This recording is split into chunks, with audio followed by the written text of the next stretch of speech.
So do we wait to 2020 until the system fails, or do we do something about it now?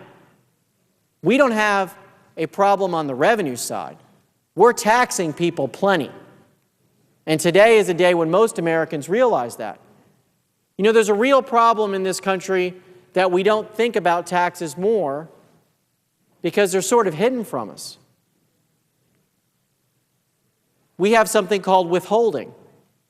Most people work for somebody else, they're an employee, and they get their check every week, every 2 weeks, once a month.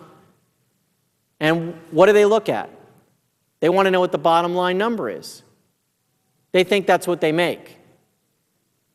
They think that's what their employer is paying them, in effect. They don't realize, and none of us do, we make the top line number. What's in our check is after everything else has been paid.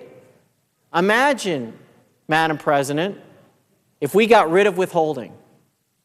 Imagine if every American was required at the end of the month or at the end of the quarter, like small business people have to do, to write a check to the federal government to actually pay their taxes, to take that affirmative act instead of having it withheld out of their check.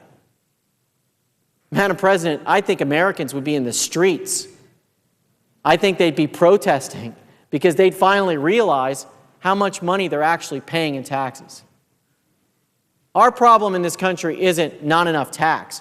We don't need to do, as members of this administration have suggested, add a value-added tax or the equivalent of a national sales tax to help get us out of our deficit and debt problems. Madam President, what we need to do is stop spending money we don't have.